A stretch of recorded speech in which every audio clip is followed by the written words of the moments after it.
Okay, things you want to know. First off, your test is going to be on Thursday, which you already knew. But autonomic's not going to be on it because we won't have time to finish it. So autonomic will get rolled over to the next test. We are going to start on it today, though. That third test is going to hurt your brain because now it is going to be endocrine system, autonomic, and blood. Endocrine system is a flippin' beast. You will want to take it home and try to make friends with it over Thanksgiving break. You will want to like snuggle up to it, fill out your table, flip it off a bunch of times, just get it out of your system. It's just going to be necessary. And then something else that you'll want to know on Friday, we are in the last stages of hiring a new anatomy and physiology faculty member, and because SLIC really cares about teaching and about students' opinions, the last step of hiring here is always to do a head-to-head teaching demonstration and let students give us their feedback on who we should hire. That happens on Friday, 2:30, 3:30, and 4:30, TB 203. I'm on the committee for hiring, and I'm having them do a topic that you're going to be tested on next week. So to encourage you to come. It is skeletal muscle fiber, anatomy, physiology, and energy usage. So that's on Friday, and I will be offering extra credit, although I don't know how much, and don't ask me. And I don't care if you can't make it. That's just how it's going to go. 2:30, 3:30, 4:30. Go ahead. You said there's a test next week? There's a test Thursday, this Thursday. Because you said test next week that you have the. Oh, sorry. So I was just. Oh, that won't do you good then. So you'll be able to see how they do. You'll be able to be a really good critical evaluator. Go ahead. So where's that going to be? TB 203. Don't ask me questions I've already answered. And I will also put up an announcement about it. Okay, on Melanie B. I will tell you guys about it, and I'll also tell you about it on Thursday. So you don't have to come if you want to come. It won't be massive amounts of extra credit, but it will be offered to every single student. So that's reasonable. I also get all of your papers back before I tell them who to hire. And of course, I don't get to make the entire decision, but I am one of the 4 committee members. And I like your opinions. I like to hear what you think. Different against each other? Yeah. Mm-hmm. How many people are there? There are 3 people. There's only a 20-minute teaching demonstration, and they take questions from me for 5 minutes. And part of what we're looking for is how do they field student questions? Can they make material quickly approachable? That kind of thing. This is what we always do here at SLIC. We've had some people that are so pissed off that they have to get student feedback that they won't engage in the process. But it is part of how we get good teachers here too. Because this is a teaching institution. So anyway, if you want to give me your feedback, I actually do take it into consideration, and of course I will give you small amounts of extra credit for it as well. So that's Friday, and I'll give you more information later. Okay, so our objective today is to finish muscle and barely start on the next stuff. And then, yes, you are having a test on Thursday. And you're having your lab practical this week too? Okay. I didn't do that, just so you know. I set the test on a different week, and they changed it. Don't think I'm not going to let them know about it either.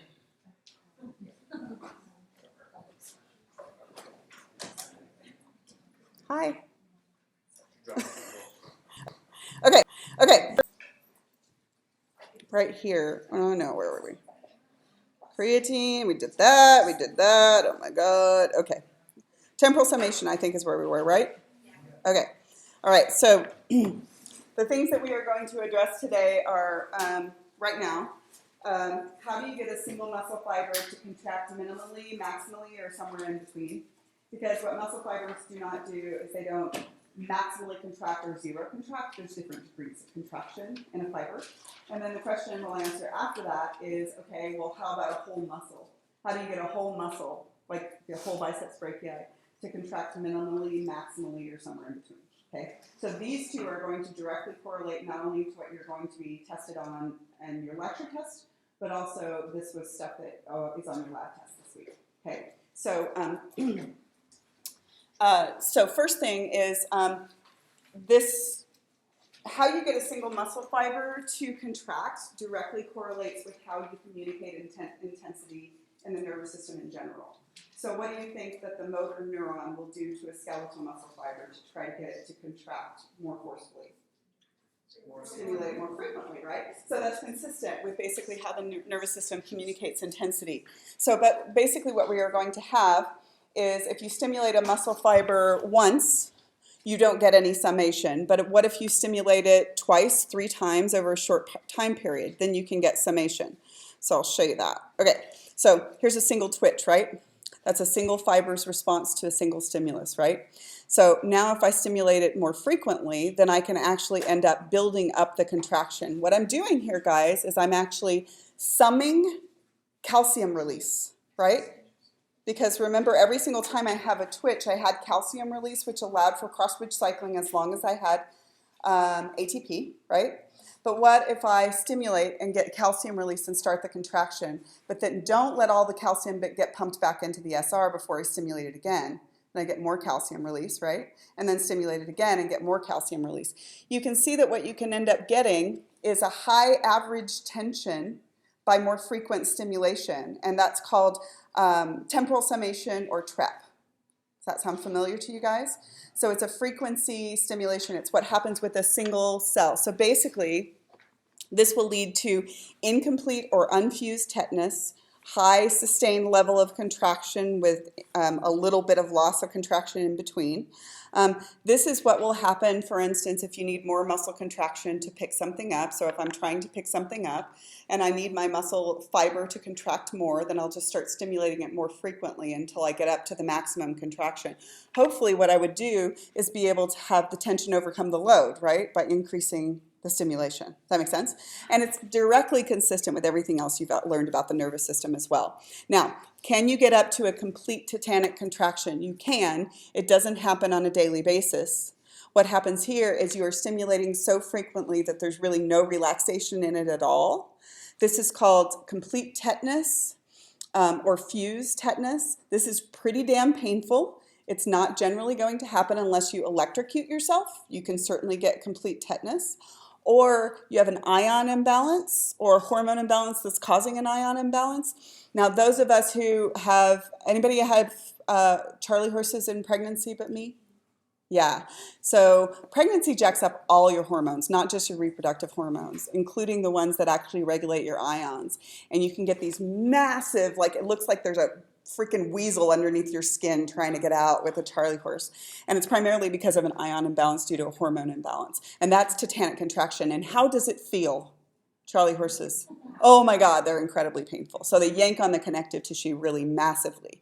So I want to back up just a little bit, and I want to visit the fact that this has something in common with something we learned in the last set of notes. In the last set of notes, we learned that if you want a presynaptic, postsynaptic synapse relationship, if you're trying to get the postsynaptic cell to an action potential, you can do more frequent stimulations on the presynaptic cell. Okay. And what does that have in common and have different from this particular situation? Well, that's called temporal summation. And what it's trying to accomplish is the presynaptic cell is doing more frequent stimulation to try to get the postsynaptic cell to an action potential. Yes? Okay. This one, the presynaptic cell is doing the same thing, but we have a different goal in the postsynaptic cell. The presynaptic cell is doing more frequent stimulation to try to get the postsynaptic cell not to an action potential, because do you agree that if we got a twitch, we had an action potential, right? What it's trying to do is to get more calcium release, right? Okay, presynaptic are doing the same thing. The postsynaptic goal is different. Does that make sense? Okay, first I'm trying to get to an action potential, and with this one I'm trying to get to a stronger contraction. Okay, no. So what you would have to be careful of when you're taking your test on Thursday is to make sure that you read what I asked, right? Is it a neuromuscular junction or is it a true synapse, right? And I'll write the question clearly. Just make sure you read it, right? Because they have a lot in common. They're both types of summation. Okay, so interactive physiology is phenomenal for the nervous system. If you haven't been using it, it might be a good way to review before Thursday. Okay, so now we need to go back and revisit skeletal muscle fibers for a second. So when I taught you skeletal muscle fiber anatomy and physiology before, I was implying that all skeletal muscle fibers were alike. And they're kind of alike. I mean, they all have the same structures inside them. They all have myofibrils. They all have the SR. They all have at least some myoglobin, all of that stuff. But there are specialized skeletal muscle fibers based on how quickly responsive they are and how they are predisposed to get their ATP.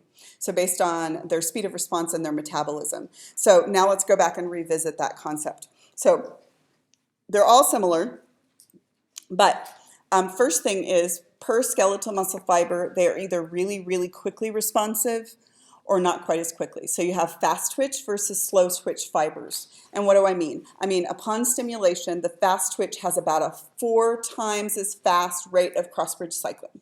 So these are really responsive. And that's both good and bad. Good, super responsive. Bad, how quickly are they going to use up ATP? Really, really quickly, right? So we definitely want some of those, but we also want some that are a little slower. So this seems to have been determined embryonically or developmentally by the type of myosin that is actually in the cell. The type of myosin just has either a relatively slow rate of cross-bridge cycling or a relatively quick, and they don't seem to be able to convert between the two of them in adulthood, as far as we know. And then the next thing that you need to decide about each fiber is how does it prefer to get its ATP. There are some fibers that are set up really well for glycolysis, and those are called glycolytic fibers. And that's going to be good in one way, because how quickly are they going to get their ATP if you just do glycolysis as opposed to going all the way through oxphos? Very quickly, but also how much ATP are they going to have available? They're going to run out really quickly, right? Okay, and then there are other fibers which are called oxidative fibers, and the oxidative fibers prefer to go all the way through oxphos, which means that they're going to have a lot of ATP available if you can wait for it. Does that make sense? Okay, so now let's see how those fibers are specialized. The glycolytic versus oxidative fibers, comparing them one to the other and just looking at relative amounts of things that they have in them. The oxidative fibers are going to have far more mitochondria than the glycolytic fibers. That should make sense to you, because where does oxphos happen? Mitochondria. Where does glycolysis happen? Cytoplasm, exactly. The oxidative fibers are also going to have more capillaries around every fiber because, of course, they need lots of what? Oxygen, exactly.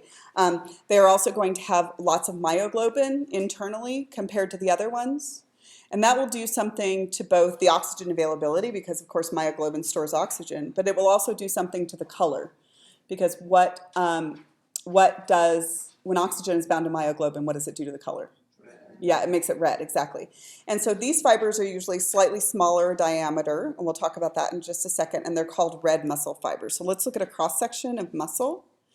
Okay, so this is a cross-section of skeletal muscle fibers, and you can see these red fibers right here. They have a smaller diameter. They're going to have more myoglobin. Those are the fibers that we just talked about. Those are the oxidative fibers. Okay, compare those to these guys, right? These are going to be called the white fibers. The white fibers or glycolytic fibers have comparatively few mitochondria. They have much bigger stores of glycogen. How does that make sense? Glycolytic fibers. Yeah, basically the thing that they prefer to burn is glucose, and they can't depend on a good blood flow to get it there, so they have bigger stores of glycogen. They have fewer blood vessels surrounding each fiber, and they have little to no myoglobin, because it doesn't really do them any particular good. These are usually whiter, and they are called white fibers. So you see the white fibers here? Okay, so now what we have to do is go back and revisit the muscle fibers. Now we have, for every fiber, it's either fast twitch or slow twitch, and it's either oxidative or glycolytic. Okay, so we should have 2 to the 2 types of fibers, but one of them actually doesn't exist. So the 4 types of fibers we actually end up with are, the 3 types of fibers we actually end up with are slow oxidative, and fast glycolytic. There aren't any slow glycolytic. So what I want you to think about these 3 types of fibers is in every single muscle you're going to have a mix of them, a mix of the 3 types of fibers.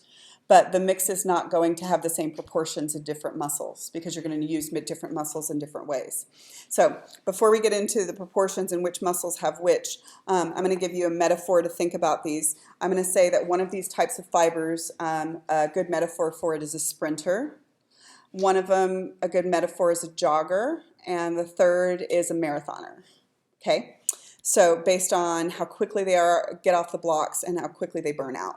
Okay, so with these three, the slow oxidative have a relatively slow rate of cross-bridge cycling, but they get their ATP by oxidative phosphorylation, so they're going to have it for a really long period of time. Do you have any idea which of those metaphors fits best with the slow oxidative? Yeah, these are your marathoners, right? They're not going to win any sprints, but they're going to outlast all of the rest of them. That makes sense to you guys? Okay, so you got some of those. What color would those fibers be, by the way?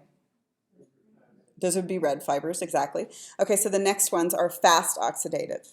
They have a relatively fast rate of cross-bridge cycling, but they have a decently long availability of energy. So which ones are those? Yeah, those are your joggers, exactly. And then your fast glycolytic have a fast rate of cross-bridge cycling, and their ATP is primarily by glycolysis. So those are what? Sprinters, exactly. So now let's go back and talk about this for a second. Okay, so if you start to look at these, your muscles have a mix of these, but based on evolution and also how you use your muscles, you don't have the same mix in all muscles. So let's compare two extreme examples. We've got the gluteus maximus, right? And we've got the muscles controlling the movement of your eyes, the skeletal muscles controlling the movement of your eyes. Okay, so with those, we're going to use the gluteus maximus. We're not going to use it for writing any poetry, right? We don't need it to be instantaneously responsive, but if I needed to walk from here to Provo, it has to work the entire time. So that you can see that it would probably have a disproportionate amount of certain types of fibers versus other types of fibers. Does that make sense to you guys?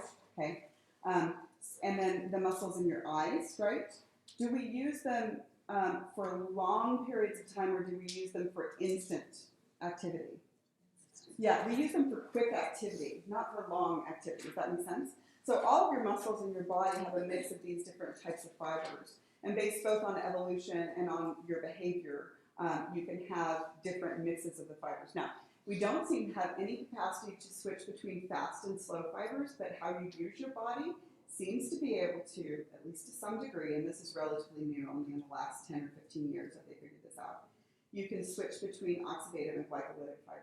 Because in order to switch, all you need to do is make some more mitochondria, a little bit better blood flow, right? Maybe some more myoglobin. That's not a structural component change of the muscle. It's really like a physiological change. So you do seem to have some capacity to do that. So let's talk about chicken and turkey for a minute. And then let's talk about white meat versus dark meat, and then we'll figure out what you are. White meat versus dark meat, okay? All right, so with chicken, think about chicken. Chicken's, of course, a bird, but we bred it so that it was easy to catch and easy to raise. So what I want you to think about is the white meat versus red meat. Remember, red meat's going to go for a much longer period of time, okay? So the chicken's legs are what? They're dark meat. They're what? Glycolytic or oxidative fibers disproportionately. Oxidative. Of course they have to have glycolytic because that's how it gets going, right? But then oxidative, right, mostly. But the chicken's breasts, since we bred them so that they were easy to catch. Do chickens fly, by the way? Yes, they do. Yeah. They just go up, down, right? So they have strong fibers, but they don't have much longevity to them, right? So the chicken's breast is disproportionately white meat, which is what kinds of fibers? Glycolytic fibers. That makes sense? They're big, they're strong, right? But they don't last for very long, okay? But that's not true of birds in general. Let's think about a duck. Duck breast is what? Dark meat, exactly. They use them for long periods of time. And now I want to think about Americans. Okay. So what do you think Americans are just disproportionately, even compared to like the French? We're not dark meat. We don't do shit. We are white meat. We're like, get up off the couch, get pissed off if we can't find the damn remote, and decide we're not going to watch anything at all. Apparently, we're just going to go sleep, right?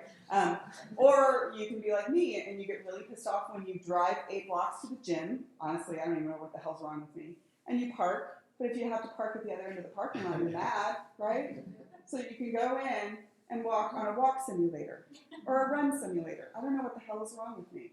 But I am being grieved myself for white meat. So you have to think about this because we're about to hit the apocalypse in 3 weeks with the presidential election. You have to figure out who are you going to eat, right? Who's going to go down first? Okay, so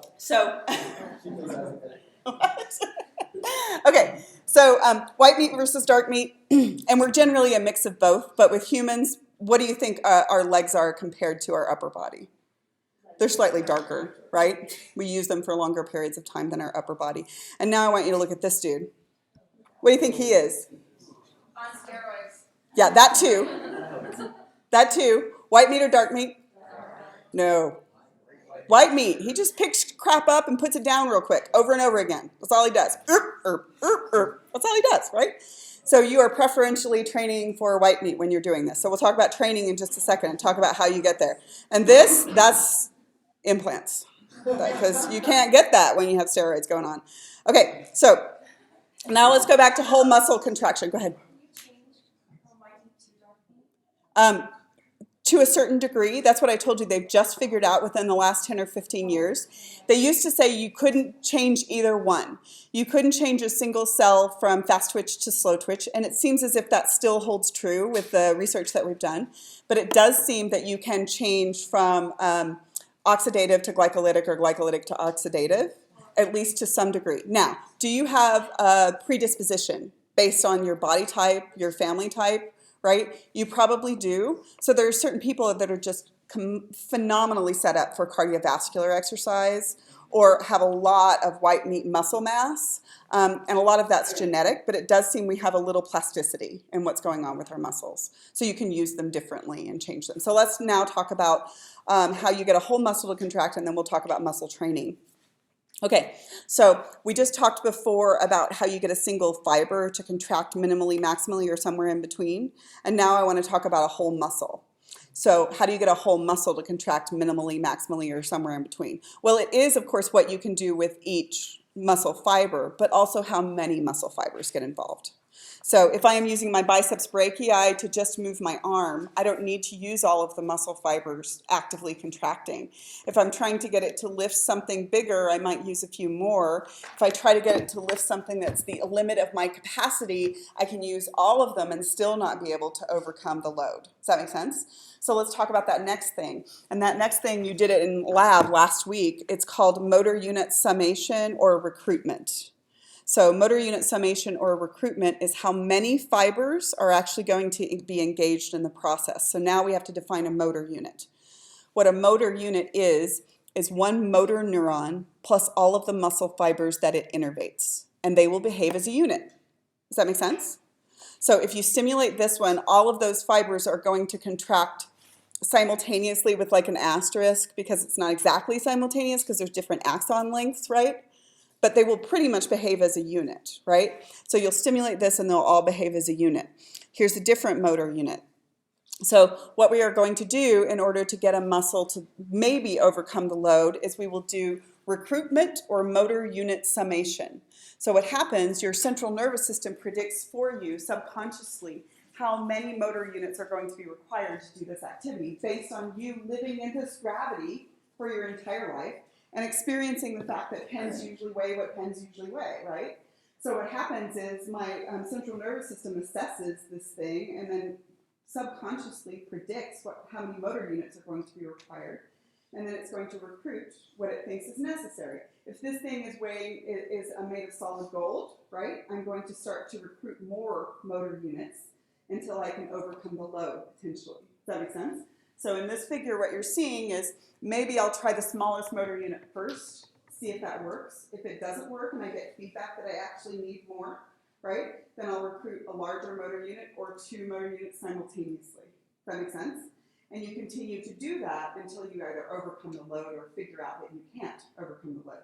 So what happens if I do something like this over here is, first of all, based on my prior experience, it already was recruiting a lot of motor units. And then you continue to try to lift it until I figure out that I'm not going to be able to lift that thing, right? And so this is called motor unit summation or recruitment, and it's based on your prior experiences, and you just continue to add motor units until you run out of them. Now, when it's pretty damn amusing is when you over-predict the number of motor units that are going to be required. So for instance, if I try to pull on this thing and it's not attached, right, what's going to happen is I over-recruit the number of motor units, and I'm going to end up on my butt or trying to pull on something that I didn't realize wasn't stuck, okay? Or at Chili's, So they have like water in the plastic mugs and beer in the glass mugs, and they didn't put any warning labels on them. And then you're also drinking beer. So you just look at them and you can over recruit. And you can end up spilling the water in your lap, especially if you're drinking beer, right there. Or you're trying to lift up like a terracotta pot that's foam, right? And then you over recruit and you end up on your butt. So it kind of amuses people, and it ends up on America's Funniest Home Videos. So you don't actually have to be in the physical activity of lifting something to over recruit or to. No, your brain just goes, I think that backpack is going to weigh this much, right? And if last time I picked it up, it had 72 books in it, I am going to predict, right? But now it's empty, and I pick it up and I almost fling it over my shoulder. Does that make sense? So it's just based on your prior experience. And your experience will continue to basically just be compiled. So that's called motor unit summation or recruitment. But let me ask you one thing to correlate this with the last set of notes. Motor unit summation requires which one? Convergence or divergence? Not convergence, it's divergence, exactly. One to many, right? So you control them one to many. Okay, so now let's talk about the sizes of motor units, because your muscles are not all the same in sizes of motor units. So as far as sizes of motor units go, if you have a motor unit that has one motor neuron controlling 500 muscle fibers, then you're not going to write any poetry with that particular muscle. If you have motor units that is one controlling 10, then you can do teeny tiny little movements, right? And it depends on which muscle you're talking about. Again, gluteus maximus versus eye muscle. The gluteus maximus is going to have what? Large motor units that are not very numerous, or small motor units that are very numerous. The first one, large, not very numerous, right? You're not writing any poetry. Maybe Shakira, I don't know what the hell's going on back there, but the rest of us are not writing any poetry, okay? And then your eyes, right, you need to make teeny tiny little changes, right? So they've got really small but very numerous, comparatively speaking, motor units, okay? So that is precise versus gross motor movements and how the motor units work with that. Okay, so in order to increase the flex of a whole muscle, what you do is you recruit more motor units. Motor unit summation, usually what happens is you recruit the small ones first and then start recruiting the larger ones. So you start with the small ones. It's probably just an economic situation. Recruit the small ones first, and then if those don't work, you can actually just start doing the other ones. I haven't heard anybody tell me why, but that's my hypothesis. Okay, so last little tidbit on this is muscle tone. Okay, so here are two things that sound like an oxymoron when you put them together. You cannot maintain a single muscle fiber contraction for long periods of time. It will burn out on you. It's going to run out of ATP and it can't maintain a contraction for a long period of time. But you can maintain a whole muscle contraction indefinitely, and that's called muscle tone. So how do you think you accomplish that? If you can't maintain a single fiber contracted for any length of time, but you can maintain whole muscle contraction indefinitely? Yeah, you're alternating. And what you're doing is you're alternating not just fibers, but you're alternating motor units. Okay, so what would happen if you think about your rectus abdominis muscle? What's going to have, it's going to have some tone, right? So it's going to have muscle tone. And so what happens is the muscle tone is constant, okay? So even when you're sleeping, you have muscle tone. But what happens in order to maintain the tone is you're firing different motor units. And the motor units are not all of this part of the motor units on the right side and all of this one's on the left side. They're spread throughout the muscle. So you're not even going to notice when you alternate motor units firing. And it can maintain tone indefinitely. And that's important to understand about muscle metabolism, because muscles actually never are completely relaxed unless they're damaged. So once you have built this muscle tissue, it always has a sustained partial contraction. It helps to maintain your body temperature. It helps to maintain your blood flow, helps to maintain your lymphatic system flow. It helps to stabilize your muscles. So once the muscle is there, it's always at least partially contracted, even when you're asleep. So if you ever have or will sleep with somebody who's amazingly fit, poke them when they're asleep, they're still hot. Totally recommend it. So that is muscle tone. Now let's talk about how muscle can lose tone. Muscle can lose tone via disuse So if you don't use it, you lose it. But let's look at that in extreme situations, like if you cast, right? Cast a forearm, you're going to start losing muscle. The reason you start losing muscle mass is because it's expensive to maintain. And if you continually give the input that you don't need it, then you will stop sort of working on that, maintaining the actin and the myosin, okay? So that's disuse atrophy. If you are bedridden or if you're in a cast, you will start to lose muscle mass. We saw what happened with the little boy with polio. He lost his muscle mass really dramatically. Now, you can reverse this after short duration. So if you're casted for a while and then you take it off, you can regain your muscle mass and your bone mass. But if you allow it to continue for 2 years, the loss is permanent. So when you have someone who's bedridden, there's about 100 reasons that you're supposed to exercise them, and this is one of them, right? Also bed sores and flow of fluids and all of that kind of stuff. So you, you will lose it after 2 years. But then the worst kind is, the one that's even harder to recover from is denervation atrophy. So what if something happens to the nervous system, right? If I kill off this neuron, right, these fibers are paralyzed, yes? And so you can have denervation atrophy. And it depends on what happens, whether it's permanent or not. If this is the spinal cord, and I kill off the neurons, then that's permanent damage, right? If I damage the peripheral nervous system, I have the possibility of regeneration. The peripheral nervous system has some possibility of regeneration, but it doesn't happen very quickly. A lot of times it takes up to 2 years for you to know whether you're actually going to get reinnervation. So if I have spinal cord damage, right, the last thing the person wants to do if you become paraplegic because of spinal cord damage is go to physical therapy and try to wiggle the muscles that you can't wiggle. But it's absolutely necessary because you actually have to keep the tissue alive in case, what if some of that damage was PNS damage, right? And then 2 years later, right, you don't know that you actually could have moved those muscles again because the PNS actually has regeneration. So you have to keep the tissue alive and functional until you figure out what you're actually going to get. And then even after that, it actually helps maintain your cardiovascular, your respiratory system, and your lymphatic system if you keep the muscle tissue alive. Go ahead. So the neuron itself is what is regenerating? The axon can regenerate. If you kill off the cell body, it's pretty much gone. But if you just kill off the axon, the neuron, just think about how much regeneration you would have to do. If I, for instance, had spinal cord damage and I've got an axon that is this length, damaged it out here, right? I have to regenerate the entire axon length, and it grows about 2 millimeters per day.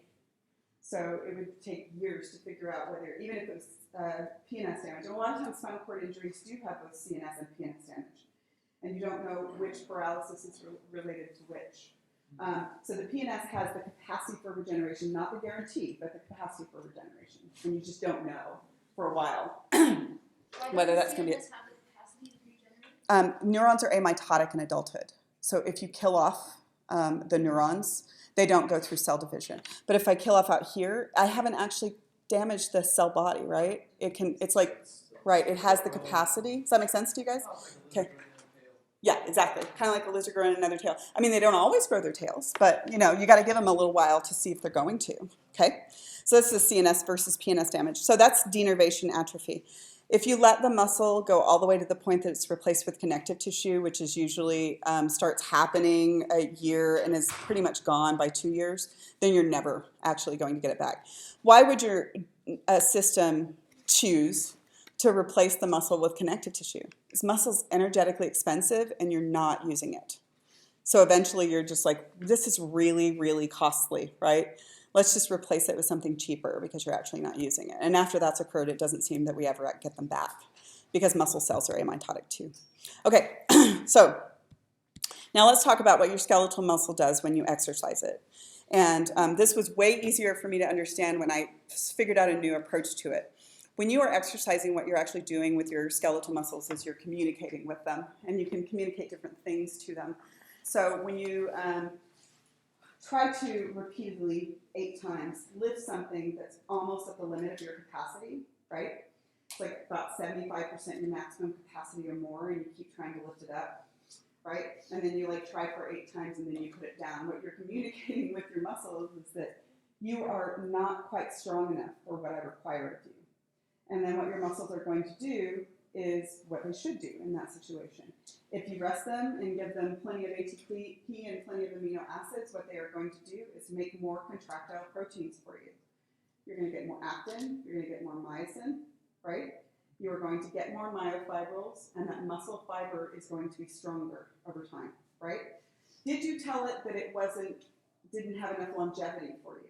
No, that's not what you communicated with it. You communicated that it didn't have enough strength for you. So that's one kind of muscle training. If, however, you go on a bike ride, right, and are your muscles actually going to be adequate to that? Sure. I bike ride regularly. My muscles can do that. But what if I bike ride for 5 hours instead of 30 minutes? They're strong enough for the job, but what about their longevity? I need to communicate to them that they actually need more longevity, and that actually causes a different kind of muscle training, which will result in more myoglobin inside the muscles, better blood flow to the muscles, also correlating training of cardiovascular and respiratory system to the muscles, and it increases muscle tone.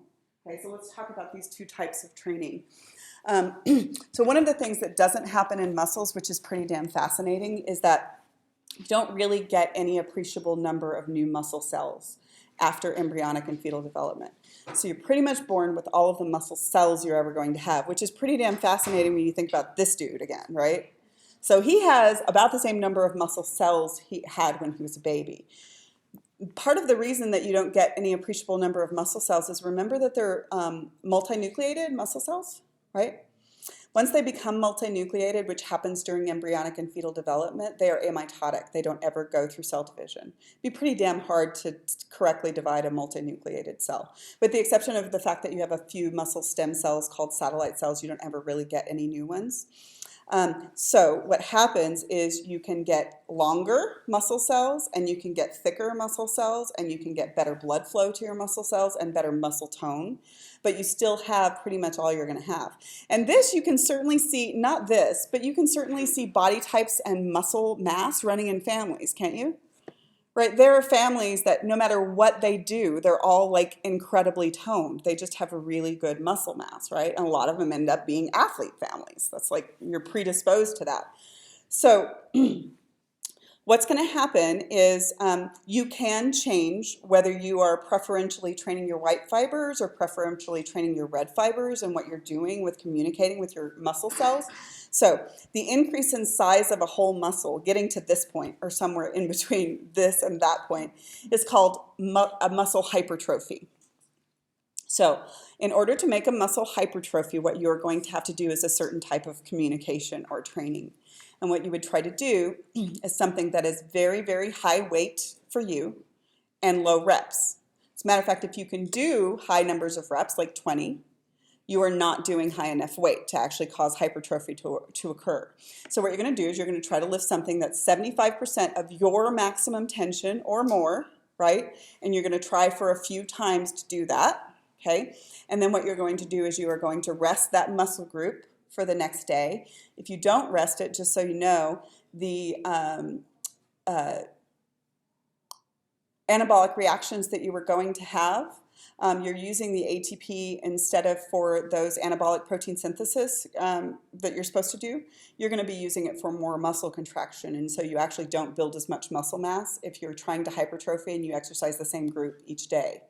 So what you need to do is you need to communicate, and then you need to make sure they have adequate nutrients and rest, right? And then the muscle will hypertrophy. So what it's actually doing is it increases the number of actin and myosin and the number of sarcomeres and the number of myofibrils, not the number of fibers.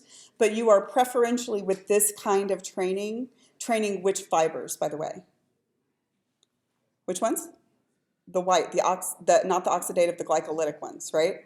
Okay, so if you are preferentially training to get more of these bigger, thicker fibers, and within the bigger, thicker fibers, you need more actin and more myosin, can you see how you can result in an increase in the size of a muscle or muscle hypertrophy with this type of training, right? Is it actually increasing the aerobic capacity of the muscle if you only do this type of training? Not dramatically, no. It's better than doing nothing, mind you, but it's not increasing the aerobic capacity of the muscle. So only a few contractions at a time are necessary or possible. So now let's talk about the other type of activity. The other type of activity is much lower tension but sustained for long periods of time. Far below 75% maximum tension, but sustained for long periods of time. Even if this goes on for a long period of time, it will not result in significant hypertrophy, especially since it preferentially trains which fibers? The red fibers, which tend to be slimmer, right? If you're preferentially training these, then you can increase muscle tone without increasing the size of muscles, right?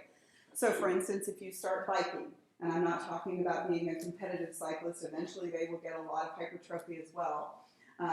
But if you start biking, what it tends to do is it actually tends to increase muscle tone. And are your legs necessarily going to get bigger? No, they actually might get slimmer, right? Because you're preferentially training the red fibers instead of the white fibers. In addition, you'll probably lose some body fat as well. So this tends to result in increased muscle tone without getting the muscle any bigger. Now, am I saying that you're actually going to be lighter if you preferentially train? No, muscle mass is dense tissue, but you can actually get slimmer, right? Does that make sense? So this type of activity is called aerobic activity because you're primarily doing aerobic cellular respiration, and it preferentially trains your red fibers. And to supply the red fibers that you were saying that you are strong enough, but I need you to last for a really long time, you tend to over time develop more capillaries, more myoglobin in each one, more mitochondria in each cell. And it increases muscle tone and gets you greater endurance. You have a lot of fatigue resistance anytime that oxygen is around. The whole muscle size may decrease slightly with this type of training compared to increasing slightly with the other type of training. So it also produces the beneficial changes in the respiratory and cardiovascular system required to supply that muscle. Go ahead. Does it decrease muscle size like throughout your whole body or just in a certain area? Just in whatever area you're using it. Right? So it tends to slim your muscles and tone your muscles is what it does. So what if you wanted both? If you wanted cardiovascular respiratory changes, increased muscle tone, and also to build muscle mass. Sorry, you have to do both. You knew that was going to be the answer, right? Yeah, it blows. Okay, so now let's talk about what happens as you age. What happens as you age? Oh, by the way, women tend to be unnecessarily afraid of like ending up looking like this dude on accident. Nobody builds significant amount of muscle mass on accident, right? So you're like, I'm not going to do any weightlifting because I don't want to have like big muscles. You don't accidentally get amazingly hot. It just doesn't happen, right? Okay, unless you're 20, like everybody's hot at 20. It's just pretty much the default. Certainly not at 30. You don't get accident. So don't be afraid of weightlifting. The good thing about this is that one of these two types, this one has tremendous cardiovascular and respiratory advantages, but this one increases your metabolism. So if you build up more muscle mass, your metabolism goes up because that is actually not ever really relaxed. It's one of the reasons why if you have a male and a female who are about the same body size, the male tends to have a higher metabolism because testosterone increases muscle mass, right? It's one of the true tragedies of my life that I like food like twice as much as my husband and he can eat 3 times as much as me. It's terrible. He's also 6'6", which isn't fair either. So he gains 5 pounds and it's like, oh, my big toe is swollen. And I'm 5'2", and so there's like innocent intervention. Okay, so now let's talk about what happens as you age. What happens as you age is you tend to get less active, right? If you compare 10-year-old you to 15-year-old you to 25-year-old you to 35-year-old you to 60-year-old you, you tend to get less active. And it's a use it or lose it kind of thing because it's expensive tissue. So what tends to happen in combination with lower levels of activity is you have poorer cardiovascular flow as well. And you're going to lose between 30 and 40% of your muscle mass on average between the ages of 30 and 80, which drops your metabolism, which kind of blows, right? When you're 40 and you can finally afford to eat how you want, you better not eat how you want, right? Right? You're like, oh my God, I can go out every night. You're like, you are going to be a fat, happy person is what you're going to be. It's true. Okay, so a lot of this can be prevented by exercise. Okay, so what happens if you ever damage your skeletal muscle fibers since they're amitotic? Well, the cool thing is that they're usually about 12 inches long, and it's hard to damage the entire thing, and they're multinucleated, right? So if you damaged a part of it, like if you had emergency abdominal surgery, and you've got muscle fibers going from here to here, right? What happens is you slice them in the middle, they're still alive on both ends, you actually do lose some of the architectural stability, right? If you slice right through here, then what would happen with emergency abdominal surgery is you've had muscles that origin insertion here and origin insertion here. So you end up losing some muscle tone, right? And so you can get a pooch, right? With emergency abdominal surgery. Anybody have an emergency C-section, right? Emergency C-section. If it's an emergency, they don't have time to separate the fibers. I had a planned C-section, and they actually had time to separate the fibers. But if they have to go in quickly, they're just going to go straight through because you or the baby are going to die, right? And you tend to lose your muscle tone because of that, just because you change the architecture of the muscle, even though you didn't kill it. You didn't kill the muscle cell. Okay, so everybody good? All right, so the last thing to cover on this set of notes is just to compare skeletal muscle with smooth muscle. We don't do cardiac muscle in this chapter because we do it in the cardiovascular system. So smooth muscle tissue, what does it have in common and what does it have different than skeletal muscle? First off, you remember that smooth muscle is not striated, so here's skeletal and here's smooth.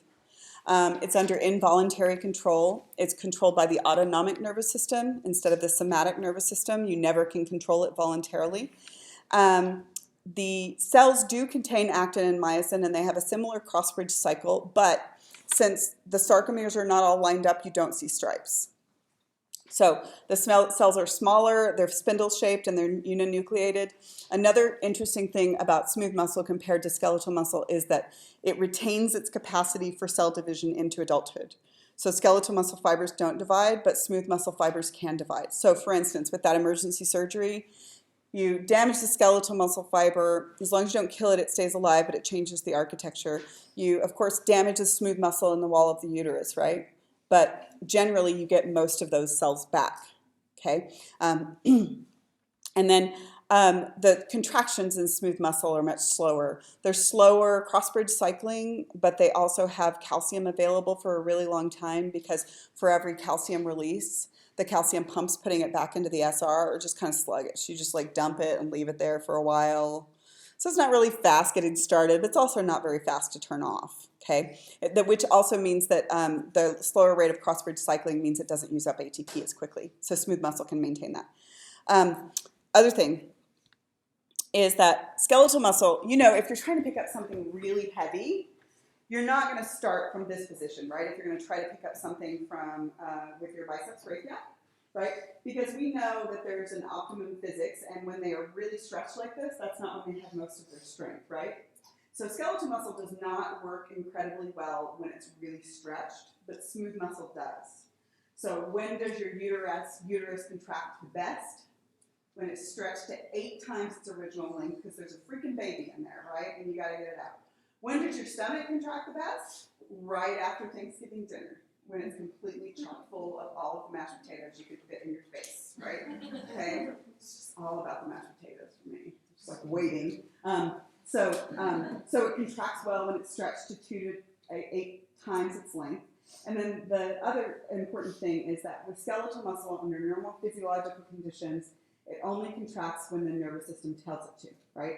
Okay? With smooth muscle, here are the reasons that smooth muscle can contract. Nervous system can tell it to. It can decide to on its own because it's got pacemaker cells. Paracrine agents can tell it to. Hormones can tell it to. Just stretch can tell it to. So there are a bunch of different ways of starting a smooth muscle contraction. So it has spontaneous electrical activity because it's got pacemaker cells, just like cardiac muscle. The autonomic nervous system is what controls it. It's involuntary, but the autonomic nervous system can actively stimulate it, but it can also actively inhibit it. With skeletal muscle, you either turn it on or leave it alone. With smooth muscle, you can turn it up, down, on, off, right? You can actively inhibit it. You can actively stimulate it. Hormones. Hormones can increase or decrease activity. Now, all of the women in here know that, of course, hormones can cause uterine contraction, right? For menstruation, for childbirth, for whatever. But in the rest of us who don't even have a uterus know that hormones can also give you the squirts. How about stress hormones? Giving you the squirts or stopping you up for 2 weeks, right? So stress hormones can change your smooth muscle contraction as well. Paracrine agents, so when your stomach is full, it actually releases paracrine agents that causes contraction. And when it's stretched, it does the same thing. So there are a bunch of different ways to cause contraction in smooth muscle. Okay, the last little thing about smooth muscle is that usually at this point, people have only learned one of the two types of smooth muscle. There are two types of smooth muscle. So look at these. So this is weird because it doesn't look like an axon terminal. But this is how axon terminals look in the autonomic nervous system. It's still neurotransmitters that are going to be released. Okay, so just look at this one. What this one has is the neurotransmitters are all released here, and then the cells are connected by gap junctions. That means these are going to behave like you're used to smooth muscle behaving. You can start a contraction, it'll have a wave-like coordinated contraction, like in your digestive tract, right? Like peristaltic contractions. This type of smooth muscle is found in the walls of hollow organs like the uterus, the digestive tract, those kinds of, the urinary bladder. This is called single unit smooth muscle, and it is called that because it behaves as a single unit. Do you see? One unit, all behaves together, okay? This one is when you want to control smooth muscle individually. This is called multi-unit smooth muscle, and if you look, do you see that neurotransmitters have the capacity of communicating with every single cell? Okay. This is when you want to control them cell by cell. For instance, the smooth muscle that is controlling the curvature of your eye for focusing. Do you want it to all contract or not contract? Or do you want to make minor little changes, right? Or the diameter of your pupil, right? Or your erector pili muscles? Or the smooth muscle that is controlling constriction and dilation of arterioles, right? You need to make little bitty changes, okay? So this is called multi-unit smooth muscle because each one behaves as an individual unit, right? Each cell. So this is multiple units, this is all one unit, okay? This is the one that everybody has heard of before, and this is the one that probably most people didn't realize exists. Everybody good? Okay, so those are the two types of smooth muscle. By the way, this is the most missed question on the test because FYI, everybody flips through their notes and doesn't read the last page, right? You're like, yeah, got it. And then you don't read the last page. So FYI, the last page of notes always has simple questions that people miss. So don't do that, okay? Because it's there. Okay, all right, so that is that. And then we are briefly going to start on the autonomic nervous system. This is not going to be on the test. It will be on the third test. It's a short set of notes with the exception of the before you begin section. So the before you begin section is just basically how much you remember about the anatomy of the nervous system and the terminology of the nervous system. And generally people suck at this, just so you know. The nervous system terminology is hard, it's counterintuitive, it's not fun to learn. You've got afferent, efferent, sympathetic, parasympathetic, motor, sensory, PNS, CNS. And what tends to happen, I don't know why, is that people really resist learning it in anatomy because they think that it's irrelevant, and then it ends up torturing you all the way through physiology. And so what you're going to have to do, I realize you won't do it before Thursday, but you will do it before Tuesday, is brush off that terminology so that you can get comfortable with it. This set of notes, the only difficult thing about it is that it is really, really wordy, lots and lots of terminology, because I need you guys to know what I mean by sympathetic versus parasympathetic so that I can tell you that there is a preganglionic, parasympathetic, acetylcholine use that is excitatory, right? It's not a difficult concept, but it's a bunch of freaking polysyllabic words all in a row. Okay, so what we're going to start doing is to make sure that you understand the big picture of the nervous system, a little bit of the terminology, and then I'm going to leave you to review the rest of the terminology before Tuesday. And then we will start out with the new phys stuff. Okay, so first thing is the way to just start this is to remind you of the basics, right? So we have the CNS and the PNS. And my question for you is communication between the CNS and PNS, one way or two way? Two way, okay? Two-way communication between the CNS and the PNS. Okay, question for you. One of those two arrows could correspond to this term, afferent. Which arrow? Yes, this one. This is afferent. What's the other word for it? What's the other word for afferent? Sensory, yes. Afferent or sensory.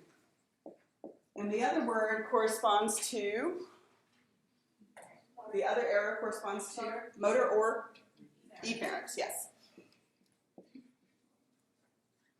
Okay, so let's talk about this big picture understanding of what the nervous system does, CNS and PNS. How did you guys ever figure out which one was which? How do you remember? Go ahead. A approaches, E exits. Yes, that's a great way to do it. A approaches, afferent. By the way, I'm mispronouncing them because they're actually afferent and efferent, but you can't hear the difference when I say them, so I'm just going to texticize it. It's afferent and efferent, okay? Afferent and efferent. But when you say it out loud to smart people, say it the right way, okay? Okay, so what I want you to do to understand what goes on here and how it's related to CNS function is I want you to imagine putting your hand on a hot stove and then trying to figure out the 3 functions that are going to take care of that. Hand on a hot stove. The first function is sensation, right? Which is afferent information going through the PNS to the CNS, yes? But that doesn't solve the problem, does it? Right? So that's that. And then what happens in the CNS, in the brain or the spinal cord, what happens is the second step, which is called integration. And what do I mean by integration? Integration is identification and assessment of the situation.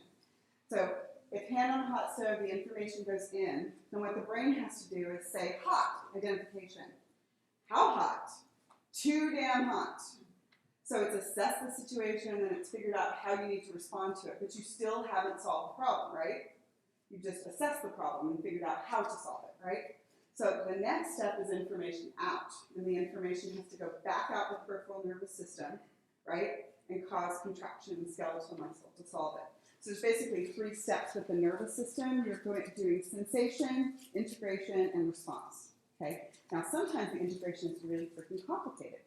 Let's think about that. Sometimes the information that's going in, sensation, is the presidential debates. And the integration is OMG, what the son of a, I don't. So we've got really complex integration. So the complex integration can involve anything, your memories, your past, your emotions, right? So the integration can get really complex before you have the response when you throw your shoe at the TV, right? So the integration, I'm implying that it's really simple, but we know that the integration is not really simple most of the time. It is if you do a situation like this, in which this is sensation, integration, and response, right? That sensation, integration, and response goes straight to my spinal cord and straight out. The integration can be monumentally complex. Okay, so now what we're going to do is we're going to say, if the CNS is doing almost all of the integration, then the PNS is pretty much doing none of it, almost ever. The PNS is really just wiring going to and from the CNS, right? So the PNS is primarily just doing afferent and efferent activity. So let's divide the PNS functionally based on what it's doing. Okay. So we're just going to divide the PNS functionally, and the PNS can be divided into the afferent division.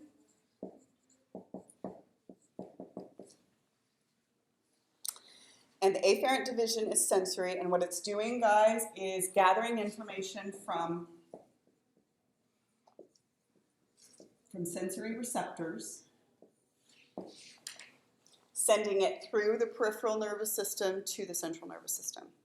Now, here's something pretty interesting, though.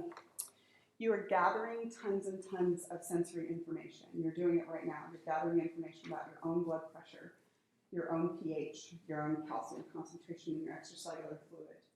Also, things that you're consciously aware of, like vision and sensation and touch and those kinds of things. But you are only aware of the sensations that end up in your cerebral cortex. All other sensations, even though you're constantly gathering it and sending it to the CNS, you're not telling yourself about it.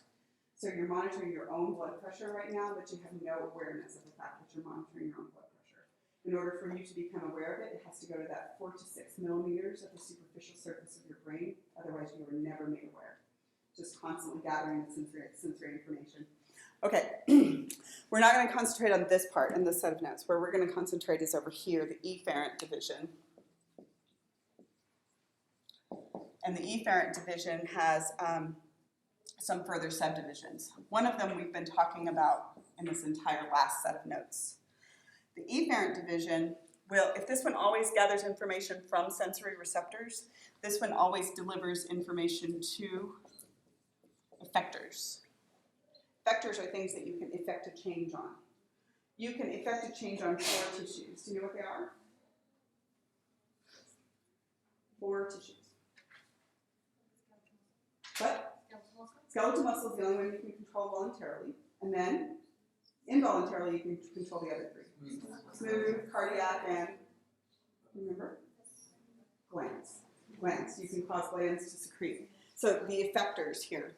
All right, so these are called effectors, things that you can effect a change on. So where we have been in this last set of notes is we've been looking at the somatic motor division. The somatic motor division controls what tissue? Skeletal muscle, yes. So the other way of saying that is that skeletal muscle is the effector. Does that make sense to you? So we already know a lot about this, right? We know what neurotransmitter is used. We know how you stimulate contraction. We know a lot about that one, okay? We haven't really used the term all the time, but now. So a humbling thought for me was when I figured out that you actually are in voluntary control of a single tissue in your entire body. You can control one tissue in your entire body without exception, right? Not a single other tissue. You cannot make your skin cells do a damn thing voluntarily. You can't make a single gland secrete or not secrete.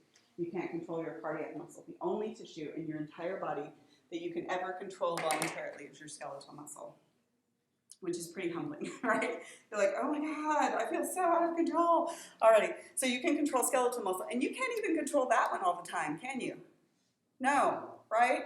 Can you stop shivering just because it's an inconvenient time to shiver, right? No. Can you hold your breath to death because you've had it with this world? No, you cannot, right? You can't do that. So skeletal muscle, this division is often called the voluntary nervous system, which is kind of true-ish, right? It's the voluntary nervous system with an asterisk, because sometimes it's voluntary. And then the rest of the nervous system is where we're going to be this time. And what we're going to do is compare and contrast these two, because we've already learned this one pretty well. This other division is the autonomic motor division. And the effectors for the autonomic motor division are the other ones, what's left. Yeah, cardiac, smooth, and glands. Good? Okay, now this one has a further subdivision, and this is basically, this is where this entire set of notes concentrates. The problem is that the terminology is usually weak in people, and if I say autonomic motor, they can't even tell me whether it's afferent or efferent, whether it's part of the CNS or the PNS. So my goal for you guys before Tuesday next week is that you get this stuff down cold, so that the terminology that I am using to describe these things does not throw you, so that I can actually talk about the physiology. So the autonomic motor division is further subdivided because instead of just having one hookup to the tissue, we have 2 hookups to the tissue. So the autonomic motor division has the sympathetic branch,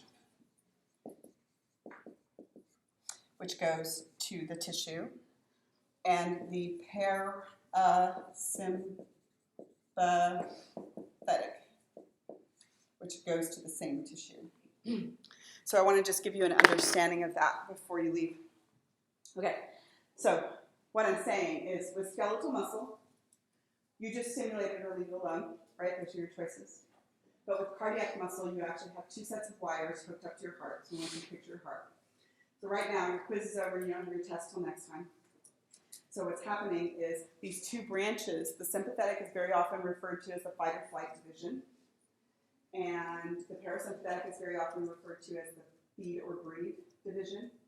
So collectively, they say that the autonomic nervous system controls the 4 F's. Fight, flight, feeding, and breathing. So